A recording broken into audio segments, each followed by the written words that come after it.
the U.S. Soccer Federation in Chicago, welcome to Studio 90. Today we continue to reveal the results of voting in the 2010 Best of U.S. Soccer Awards. Yesterday we brought you the first 4 winners and also spent time with Landon Donovan. Now let's take a look at the next 4 award recipients. U.S. fans were asked to submit their own photos for the Best Fan Costume category, and this year's winner is South Africa's Starting 11, submitted by Ryan McCormick. A special thanks to all U.S. fans who submitted their photos in this category. For the second year in a row, Soccer Fanatic of San Diego takes the Best Soccer Specialty Store Award, beating out past winners Chicago Soccer and Angelo's Soccer Corner of Pennsylvania. 2010 marked the 3rd year of inclusion for Best Development Academy Story, and this time around, Juan Agudelo and Gale Agbusamande's call to the U.S. national team earned the most fan votes. Both players were the first Academy alumni to appear with the full national team. The best performance by a player recognized the best individual effort in 2010, with the award going to Tim Howard for a second consecutive year. Howard's efforts against England finished ahead of Michael Bradley's man-of-the-match performance against Slovenia and Abby Wambach's offensive exploits against Germany. We are now joined on Studio 90 from England by Tim Howard, the winner of this year's Best Performance by a Player. Tim, congratulations. This is the 2nd year in a row you've won this award. Thank you very much. It's a pretty cool award. It's a nice honor.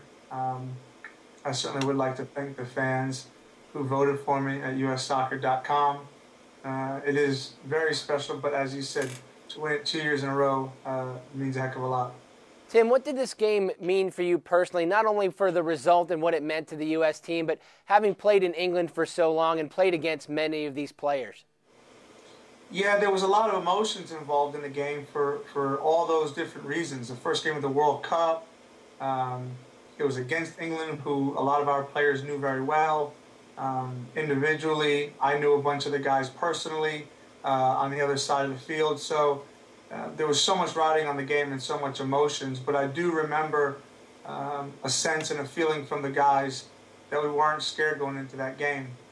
And that only kind of took shape maybe 2 hours before kickoff. There was a look in each other's eyes that really told me that we were up for the challenge and up for the fight, and that proved to be the case. It was a big performance for you on the night, Tim, overshadowed by the fact that there was a point where you weren't almost able to continue after the collision you had with Emil Heskey in the first half. Take us through that play. Yeah, I think the ball got squared across the 6-yard box, and it was one of those balls that I knew as a goalkeeper you had to go for, but you also realized that the striker had every right to go for the ball as well.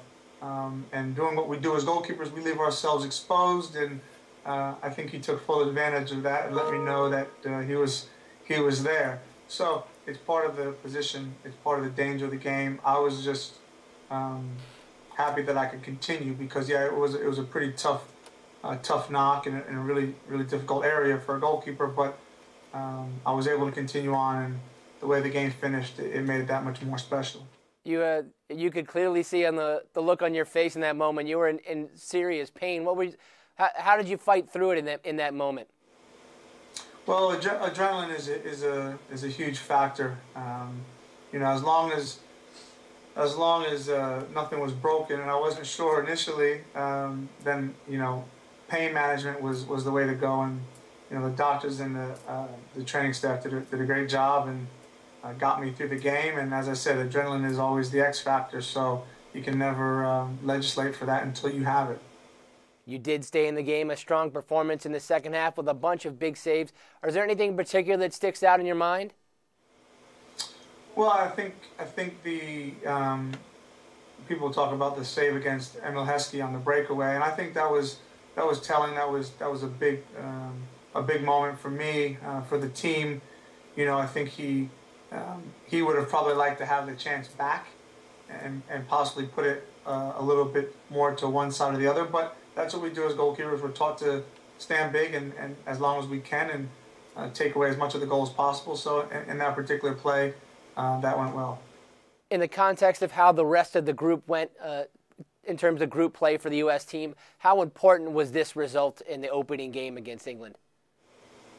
Well, without any disrespect to the other team, everyone going into the group knew that England was the top dog. And so to get them first to come up with a result like that really set us up, not necessarily in the driver's seat, but it certainly set us up because we knew going into the next two games, as difficult of opponents as they were in England, and so psychologically that was a huge motivation for us.